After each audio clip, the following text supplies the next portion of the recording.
بسم اللہ الرحمن الرحیم۔ سورۃ البقرہ کی آیت نمبر 129 میں حضرت ابراہیم علیہ السلام کی دعا نقل ہوئی ہے۔ ارشاد باری تعالی ہے، ربنا وابعث فیہم رسولا منہم یتلو علیہم آیاتک ویعلمہم الکتاب والحکمت ویزکیہم انک انت العزیز الحکیم۔ اے ہمارے رب، انہی میں سے رسول بھیج جو ان کے پاس تیری آیات پڑھے، انہیں کتاب اور حکمت سکھائے اور ان کا تزکیہ کرے، یقیناً تو عزت والا حکمت والا ہے۔ ربنا، اے ہمارے رب، وبعث، بھیج۔ بعث کا ایک معنی ہوتا ہے مردوں کو دوبارہ زندہ کرنا، بیست جس کو کہتے ہیں نا، قیامت کے دن ایسا ہوگا۔ کہاں پڑھا آپ نے؟ حضرت موسیٰ کے واقعے میں ثم بعثناکم من بعد موتکم، کیا معنی ہے؟ پھر ہم نے اٹھایا تم کو، زندہ کیا تم کو تمہاری موت کے بعد۔ اور ایک معنی ہوتا ہے اٹھانا اور بھیجنا، جیسے پیغمبر کو اٹھانا اور بھیجنا۔ تو پیغمبر بھی بنیادی طور پر کیا کرتا ہے؟ آ کر سوئے ہوں کو جگاتا ہے، جن کے ایمان اور دل مردہ ہو چکے ہوں ان کو زندہ کرتا ہے، زندگی بخش پیغام لے کر آتا ہے نا۔ ربنا وبعث، اٹھا، بھیج۔ کہاں؟ فیہم، ان میں۔ کس کو بھیج؟ رسولن، ایک رسول بھیج۔ کیا کرے رسول؟ یتلو علیہم آیاتک، ان کو تیری آیات پڑھ کے سنایا کرے۔ وَيُعَلِّمُهُمُ الْكِتَابَ، اور ان کو کتاب کی تعلیم دے، والحکمت، اور حکمت کی تعلیم دے، وَيُزَكِّيهِمْ، اور ان کا تزکیہ کرے، ان کے دلوں کو پاک صاف کرے۔ اِنَّكَ، بے شک تو، انت، تو ہی، العزیز، عزیز کا لفظ کس سے ہے؟ کوئی اردو کا ملتا جلتا لفظ بتائیں۔ عزت، عزیز کا لفظ کس سے ہے؟ عزت سے، یعنی تو عزیز ہے یعنی عزت والا ہے۔ اچھا، عزت کیا چیز ہوتی ہے؟ عزت ایک حالت کا نام ہے، فلاں کو بڑی عزت دی اللہ نے، یعنی اس کو ایک خاص سٹیٹس یا مقام دیا ہے جس میں انسان کو ایک غلبہ اور فوقیت حاصل ہوتی ہے دوسروں کے مقابلے میں۔ ٹھیک ہے؟ تو عزیز غالب، زبردست، فوقیت والا۔ الحکیم حکمت والا ہے۔ اچھا، الحکیم حکمت والا، اور اوپر بھی حکمت کا لفظ گزرا ہے، اور قرآن پاک میں یہ لفظ بار بار آئے گا، اس لیے حکمت کا اچھی طرح معنی جان لیں۔ ٹھیک ہے؟ حکمت کا معنی اچھے سے جان لیں تاکہ آئندہ کہیں بھی آئے تو آپ فوراً سمجھ لیں۔ اور ویسے بھی ہم میں سے ہر انسان کو حکمت کی ضرورت ہوتی ہے، اور قرآن پاک کی ایک آیت آپ نے تفسیر میں سنی ہوگی، وَمَن يُؤْتَ الْحِكْمَةَ فَقَدْ أُوتِيَ خَيْرًا كَثِيرًا۔ تو آپ نہیں چاہیں گے کہ آپ کو خیر کثیر ملے، بہت بھلائیاں ملے؟ نہیں چاہتے آپ؟ جو اپنے لیے بھی خیر کا حریص نہ ہو، پھر اس کا کیا کیا جائے؟ کسی نے ہاں نہیں کی۔ ایسی باتوں کا جلد جواب دیا کریں۔ آپ کو پتہ ہے کہ ایک دفعہ آپ صلی اللہ علیہ وسلم جنت والوں کی ڈسکرپشن کچھ بتا رہے تھے، تو ایک صحابی نے کہا، یا رسول اللہ صلی اللہ علیہ وسلم، دعا کیجیے اللہ تعالیٰ مجھے ان میں سے کر دے۔ ایک اسلامی لشکر اور ان کی عزت اور ان کے غلبے اور جنت، ان کے اعلیٰ مقام کا ذکر ہو رہا تھا۔ یعنی اتنے حریص ہوتے تھے صحابہ کرام کہ خیر اور بھلائی کی بات میں الرٹ رہتے تھے، اور وہ آخرت سے متعلق ہوتی تھی نا ہمیشہ۔ جب آپ نے فرمایا تم ان میں سے ہو، تو ایک اور بولے کہ آپ میرے لیے بھی دعا۔ آپ نے فرمایا نہیں، وہ آگے بڑھ گئے، وہ لے گئے۔ جہاں ایسی باتیں آئیں فوراً دل میں دعا مانگا کرے، یا اللہ مجھے ان لوگوں میں کر دے، یا اللہ یہ مجھے عطا کر دے۔ اصل بات یہ کہ ہم کو آخرت کا شوق ہی نہیں ہے، سارے شوق ہی دنیا کے ہیں، تو پھر دعائیں بھی تو اسی کے لیے مانگتے ہیں۔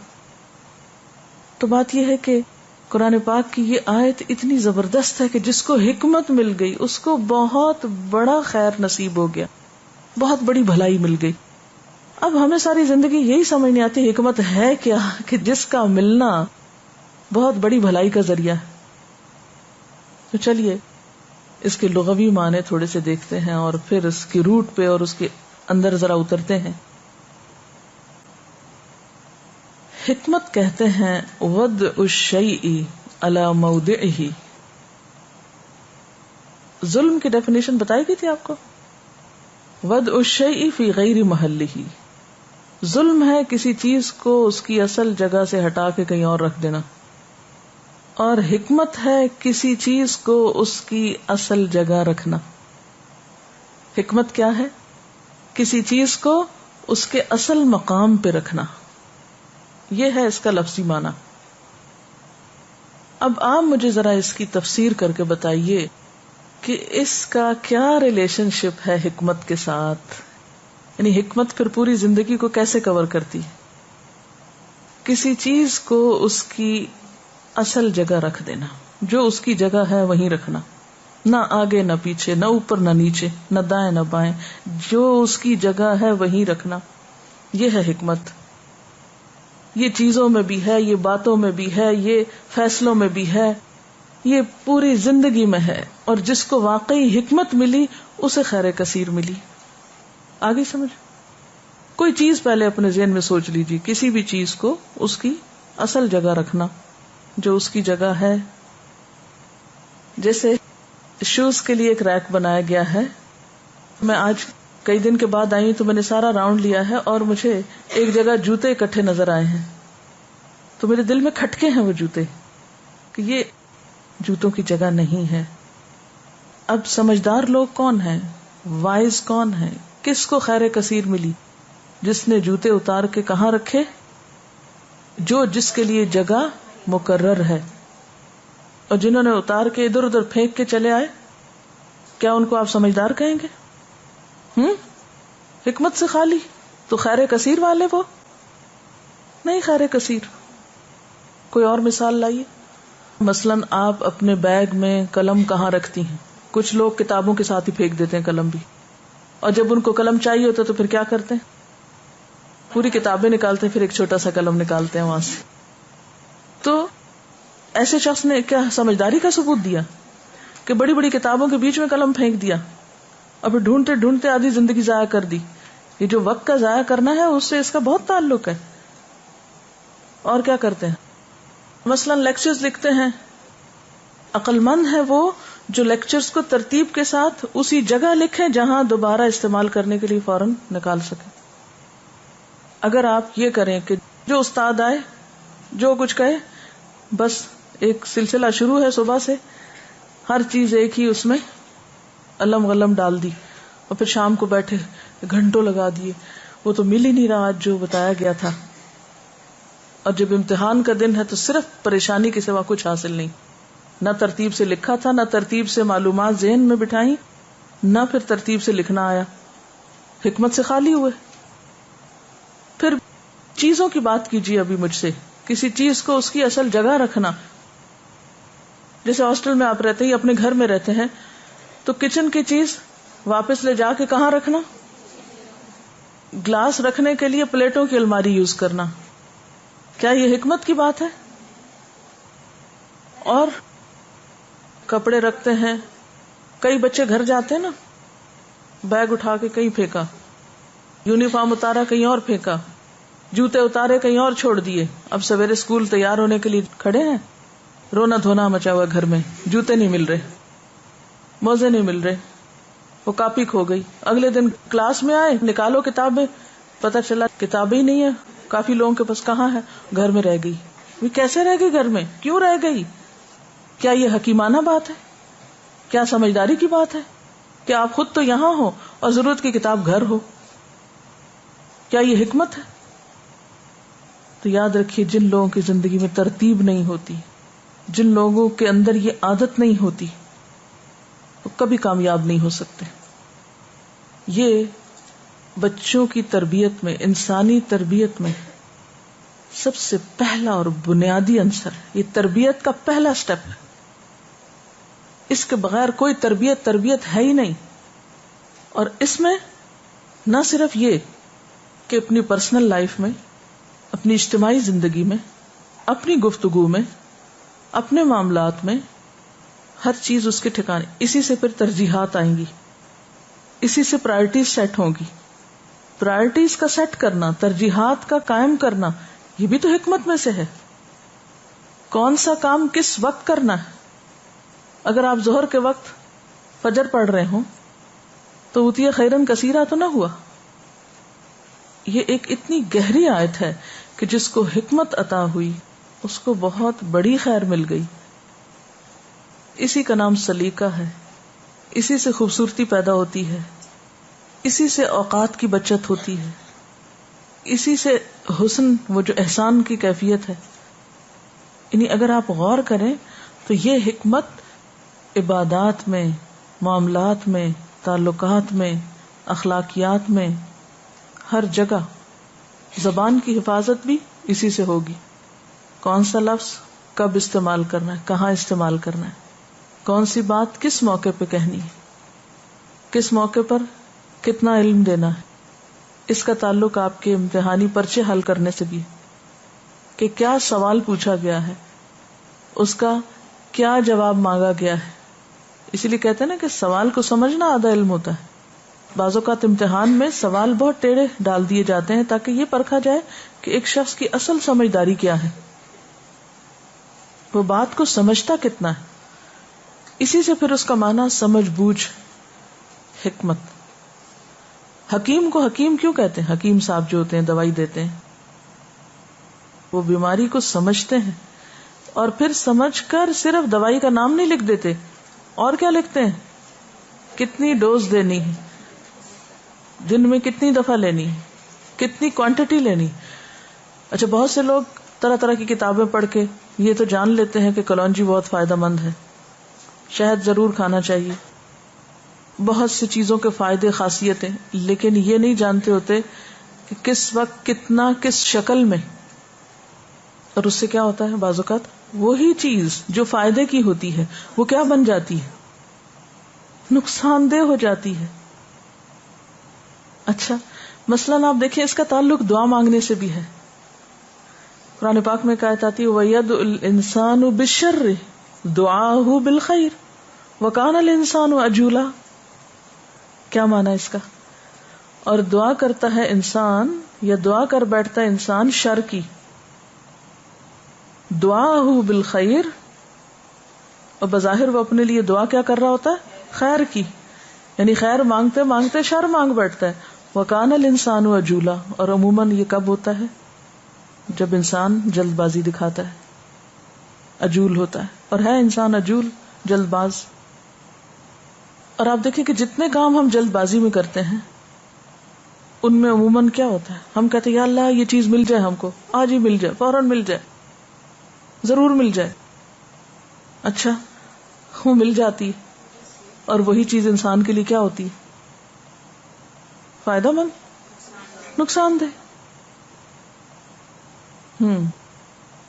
اور حکمت کو کس طرح ڈیفائن کریں گے؟ پیسوں کا صحیح استعمال، صحیح حساب کتاب، صحیح جگہ اس کا خرچ کرنا. تو آپ دیکھیے کہ حکمت سے خالی کوئی بھی جگہ ہے؟ کوئی بھی نہیں. اسی لیے وَمَن يُؤْتَ الْحِكْمَةَ فَقَدْ أُوتِيَ خَيْرًا كَثِيرًا. تو اب آپ دیکھیے کامیاب لوگوں کی نشانیاں. کامیاب لوگوں میں سب سے پہلی نشانی کہ وہ شخص سمجھدار ہے، حکیم ہے، حکمت والا ہے، اس کو حکمت ملی ہوئی ہے، اپنے کام کے اندر وہ ماہر ہے. اچھا، مثلاً ایک سمجھدار خاتون خانہ کیسی ہوتی ہیں؟ ان کی علامات کیا ہوتی ہیں؟ ظاہری علامت کیا ہوتی ہے؟ کیا آپ ان کے گھر میں داخل ہوں تو کیا ہوگا؟ ہر چیز اپنی جگہ ملے گی. جوتے جوتوں کی جگہ پہ ملیں گے، کپڑے کپڑوں کی جگہ پہ ملیں گے. تو یہ جو ہر چیز کو اپنی جگہ رکھنا ہے، اگرچہ یہ وقت لیتا ہے، لیکن وہ وقت جو ہم تھوڑا سا اس پہ لگا لیتے ہیں اس کے نتیجے میں بہت سا وقت ہم گین کر لیتے ہیں، بہت سا وقت ہم حاصل کر لیتے ہیں. کیونکہ ہمارے پاس جو کچھ ہوتا ہے عام طور پر ضرورت کا ہی ہوتا ہے نا، اسے ہمیں استعمال کرنا ہوتا ہے. مثلاً اگر آپ کچن میں کام کر رہے ہیں تو کچن میں جتنی بھی چیزیں استعمال ہوتی ہیں، مثلاً چمچ ہے، چھری ہے، پلیٹ ہے، پکانے کی چیزیں، فریج میں جتنی بھی چیزیں ہیں، گوشت ہے، سبزی ہے، دالیں وغیرہ ہیں، مختلف چیزیں جو استعمال کرتے ہیں آپ، اگر وہ اپنی اپنی جگہ پر نہ رکھی بھی ہوں تو کام کرتے وقت آپ کی unnecessary ڈیلیز ہوں گی. رکھتے وقت اگرچہ آپ سوچتے اوہو میرا تو آدھا دن چیزوں کو سمیٹتے لگ گیا. عموماً آپ نے دیکھا ہوگا کہ کوکنگ پر اتنا ٹائم نہیں لگتا جتنا کچن مینجمنٹ پہ ٹائم لگتا ہے, اس کی پلاننگ پہ ٹائم لگتا ہے. اور ایک دفعہ جب ترتیب اور پلاننگ آ جاتی ہے تو اس کے بعد اصل کام زیادہ وقت نہیں لیتا. اچھا, ایک اچھے طالب علم کی کیا خوبیاں ہیں؟ ان سب میں آپ دیکھیں کہ حکمت. مثلاً آپ پڑھنا شروع کرتے ہیں, امتحان کی تیاری, اگر آپ پہلے ایسی چیز پڑھنے شروع کر دیں جس سے آپ کا سارا وقت لگ جائے تو ہو سکتا ہے بعض مشکل مقامات اور مشکل چیزیں آپ پڑھ ہی نہ پائیں. تو ضروری ہے کہ آپ کو پتا ہو کہ پہلے آپ کو کیا کرنا چاہیے, پھر اس میں وقت کی تقسیم بھی ہونی چاہیے. اسی طرح پرچہ حل کرتے وقت بعض طالب علم کیا کرتے ہیں, ایک سوال کو تو اتنا لمبا لکھتے ہیں جس کی ضرورت نہیں ہوتی, اور کچھ جواب چھوڑ دیتے ہیں اور وہ کہتے ہیں اوہو وہ وقت ہی نہیں رہا تھا تو ایک سوال تو ہمارا آج رہ ہی گیا. انہوں نے ٹائم کی صحیح پلاننگ ہی نہیں کی.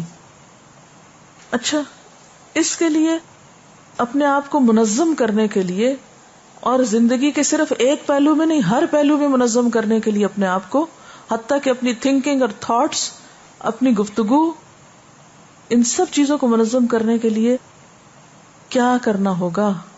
کوئی ایک بات بتائیے کہ جو آپ کو کرنی پڑے گی جب یہ کام ہوگا.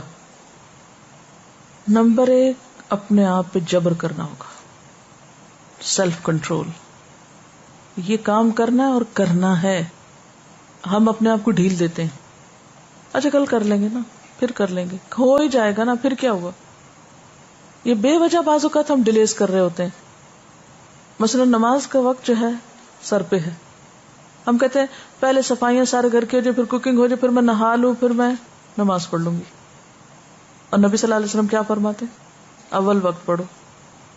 اب آپ کی پلاننگ کچھ اور ہے, وہاں کی پلاننگ کچھ اور ہے. تو نمازیں ہمیں ریگولیٹ کرتی ہیں نا. اس کا یہ مطلب نہیں ہر بندہ جو نماز پڑھتا ہوگا وہ ضرور ہی منظم ہوگا. نماز ہمیں مدد تو دیتی ہے, نماز ہمیں فورس نہیں کر سکتی. فورس آپ اپنے آپ کو خود کریں گے.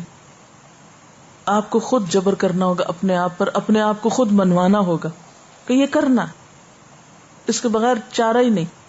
اگر میری زندگی میں تنظیم نہیں تو اس کا مطلب یہ ہے کہ میں ایک بہت بڑی خیر اور بلائی سے محروم ہوں.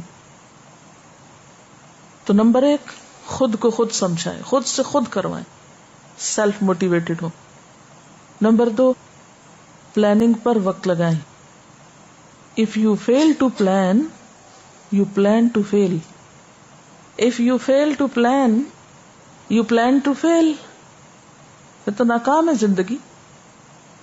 اگر آپ منظم ہی نہیں, اگر آپ پلاننگ ہی نہیں کر پاتے, اگر آپ کی ترجیحات کا تعین ہی نہیں, تو کیا حکمت ہے. اچھا, اب اور کیا کرنا ہوگا؟ اور تمام چیزوں میں, نمازوں سے لے کر روزوں اور باقی ہر چیز سے متعلق عبادات ہوں یا معاملات ہوں, یہ سب ہمیں سنت کی طرف دیکھنا ہوگا. اس کے بغیر صحیح پلاننگ ہو ہی نہیں سکتی. عبادات کو کیسے پلان کریں؟ سنت کو دیکھیں. تعلقات کو کیسے پلان کریں؟ سنت کو دیکھیں.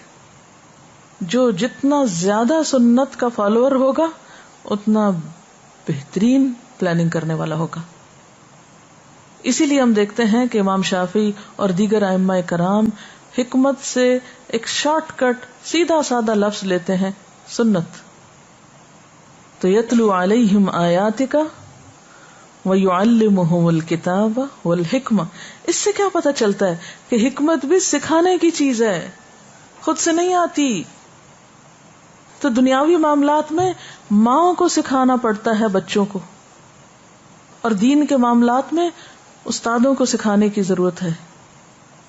یہ خود سے خود نہیں آتی. اللہ نے عقل سب کو دی ہے, کچھ لوگ استعمال کرنا جانتے, کچھ نہیں. تو نبی صلی اللہ علیہ وسلم کا ہم پر کیا احسان ہے کہ آپ نے ہمیں صرف قرآن نہیں دیا, قرآن پر عمل کا طریقہ بھی دیا, حکمت سکھائی.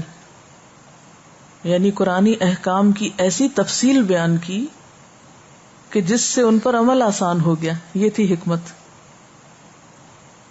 ان کا کرنا آسان ہو گیا.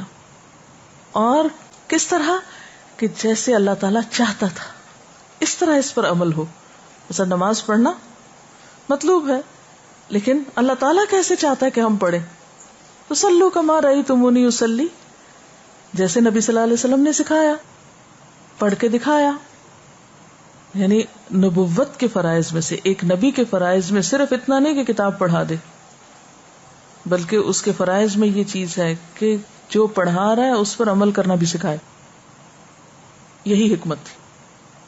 اسی طرح ایک استاد کے فرائض میں صرف اتنا شامل نہیں کہ وہ لفظی ترجمہ سکھا دے آپ کو، وہ تفسیر کر کے آپ کے علم میں اضافہ کرتا جائے. اس کے فرائض میں کیا شامل ہے کہ وہ آپ کو پھر ترجمہ لکھنا بھی سکھائے، یاد کرنا بھی سکھائے، ٹیسٹ دینا بھی سکھائے، استعمال کرنا سکھائے، اس پہ عمل کرنا سکھائے، اور پھر اس علم کو عام زندگی سے ریلیٹ کرے. اسی لیے صرف تعلیم نہیں